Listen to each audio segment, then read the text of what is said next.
Hello guys, today we're going to start a very important chapter of class 12 which deals with topics like batteries, cells.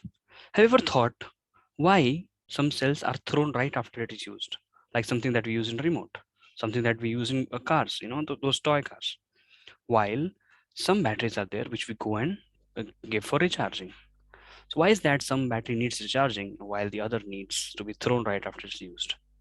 So this is a question that we'll be answering in this class, in this lecture, in this series of lectures that we're going to walk through or take through together.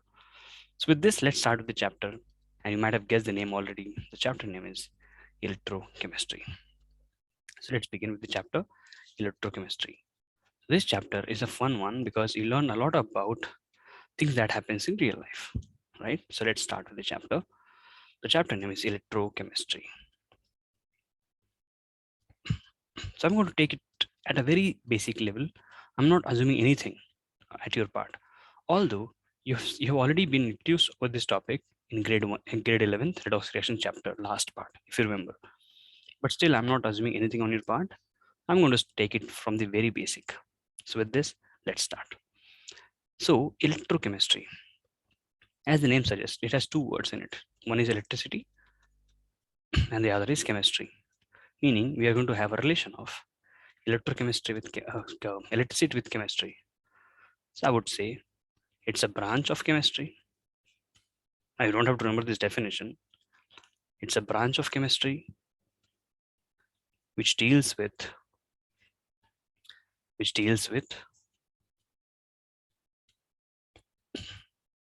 interaction of interaction of electrical and chemical energy. So that's how we can define electrochemistry. So there's an exchange between, or there's a transfer between, or there's an interaction between electrical energy and chemical energy. So let's start in detail what it is all about. So electrochemistry it is studied in electrochemical cell. So where do we study electrochemistry? We study it in electrochemical cell. Now, when I say cell, I actually mean they are the kind of setups where electrochemistry takes place.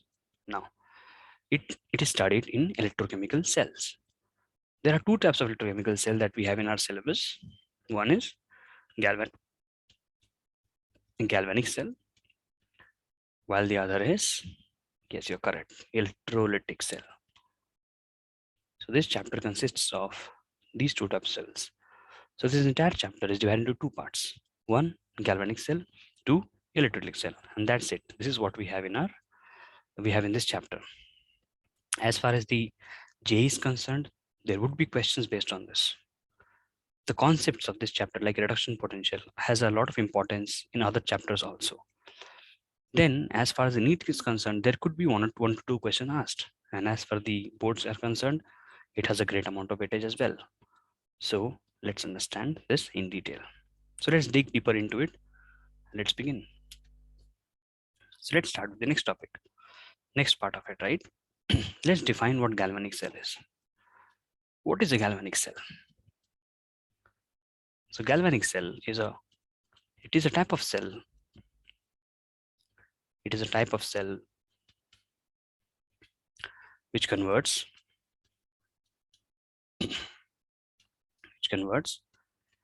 can you guess?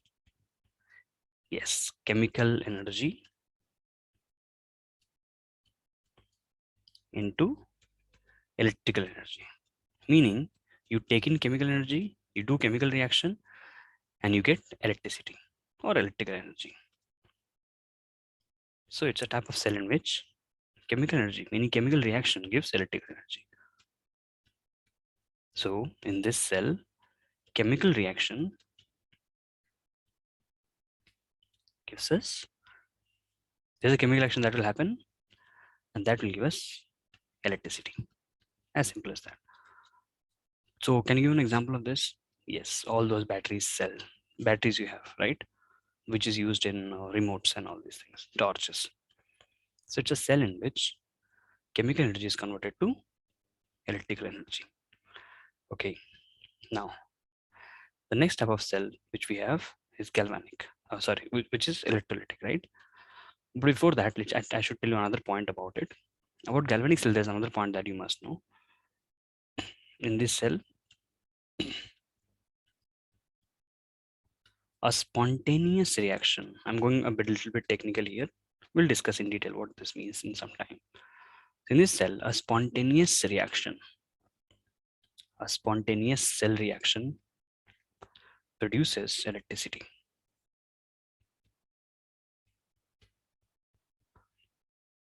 I'll come into this detail in some time. Now, how does an electrolytic galvanic cell looks like? So we'll do that later. Let me first tell you about the electrolytic cell also. So what is electrolytic cell? So electrolytic cell is a cell in which, so what was the case here? Chemical energy was being produced, chemical energy was being used to produce electrical energy. Here it will be the other way around. It is a type of cell in which, it is a type of cell in which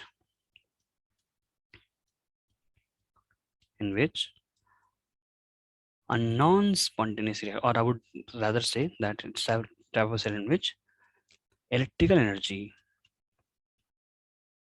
just the opposite, right? Electric energy produces or helps in chemical reaction or gives chemical energy. This gives chemical energy. So that's how we can define electrolytic cell. The other definition of this could be a non-spontaneous reaction. We'll talk about it now. A non-spontaneous reaction is made spontaneous. This is made spontaneous by the application of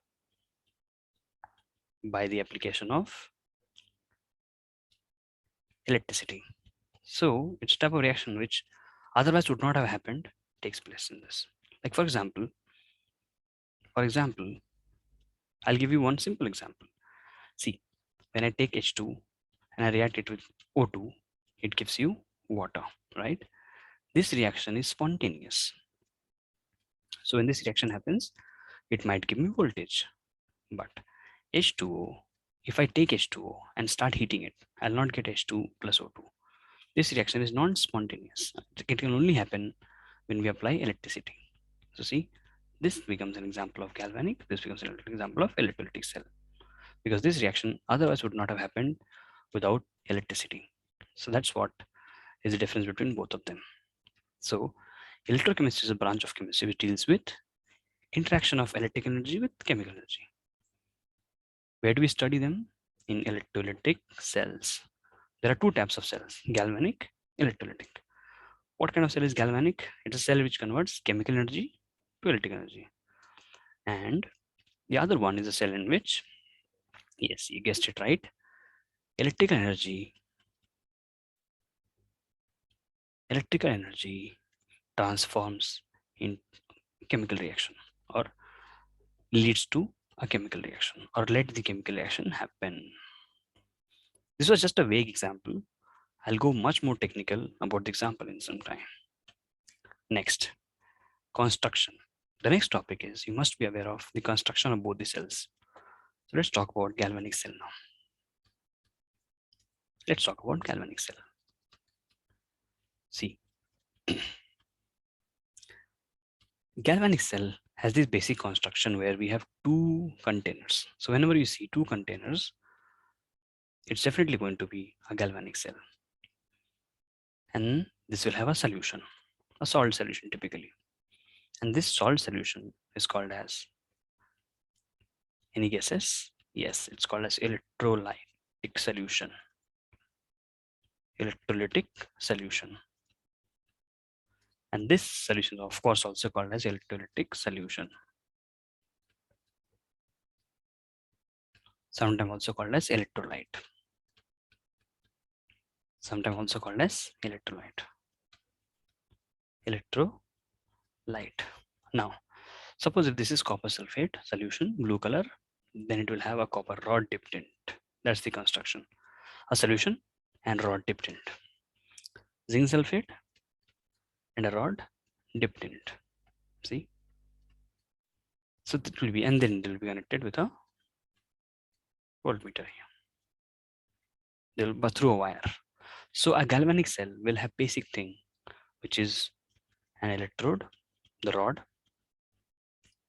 the electrode, rod, right? So one electrode, one solution, one electrode, one solution.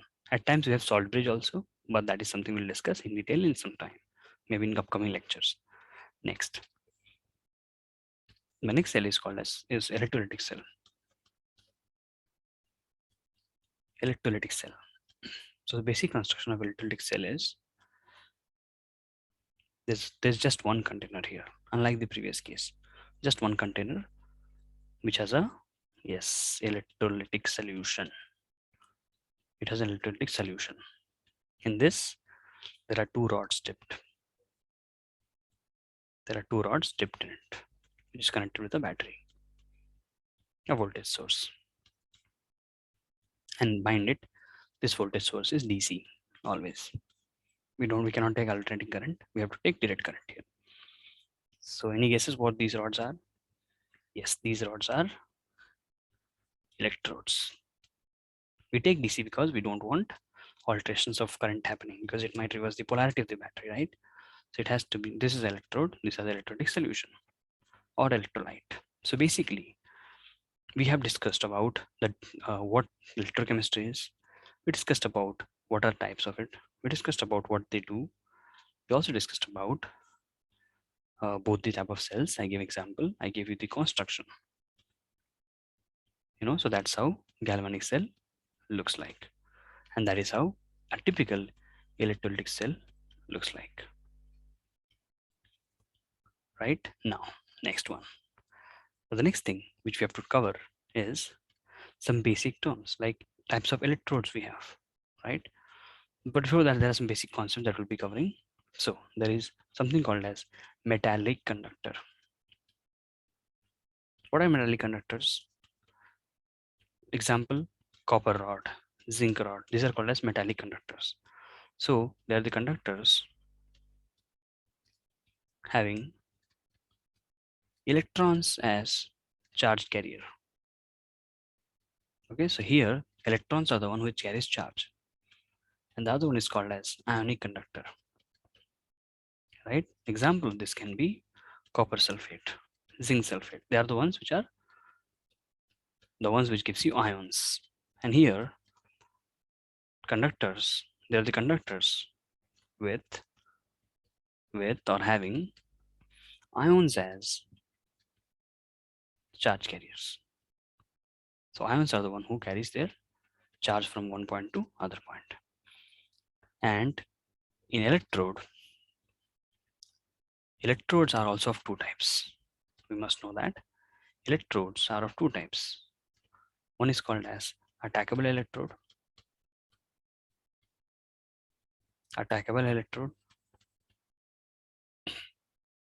and the other is inert electrode. So you will see inert electrodes a lot of time in case of electrolytic cell. So inert electrodes are the one which do not participate in chemical reaction. They are the ones which do not participate in chemical reaction. So they never take part in chemical reaction. They are just there to facilitate in the cell reaction, in the reaction. Whereas attackable electrodes are the one which participates in reaction, or which takes part in reaction. So can you give me example of this? The example of this will be, of course, example of this will be copper, see, zinc, silver. So these electrodes are the one which is dipped, right?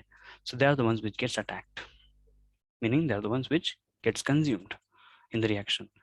Whereas inert ones are the ones which never do, like we can have graphite, right?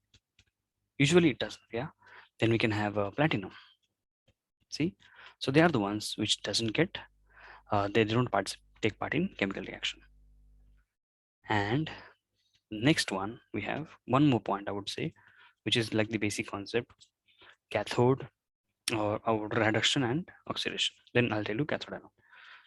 Reduction and oxidation. So reduction is the one where charge decreases. It's a change in which charge decreases. This is just a revision of the concept.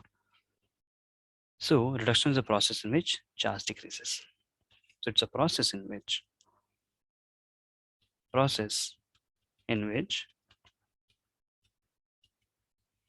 charge decreases. Then it is called as reduction. See, decrease, reduction, they are the same thing, right? Like for example, copper 2 plus after gaining electron becomes copper, right? So what is this? 2 plus to 0. What has happened here? A reduction, right? It has reduced. And the other one, and one more thing, since we are at it, let me tell you. Please remember this. Reduction takes place, very, very important, takes place at cathode. I'm writing it very slowly. Please fix in your mind. Please keep it here. It's very important. So reduction happens at cathode, takes place at cathode. So I'll use some colors, so that you can remember it better. Red, cat. Cat anyway now very popular nowadays. So reduction, red, cat. So reduction happens at cathode. The other one is oxidation. It's a process in which charge increases. It's a process in which charge increases. For example, zinc. From solid, it becomes zinc 2 plus ions, right? So while it does so, it loses electron. So see, it was 0 before and has become plus 2. So the charge has increased, right? So what can we say here? We can say anode hosts, or I would say oxidation takes place at,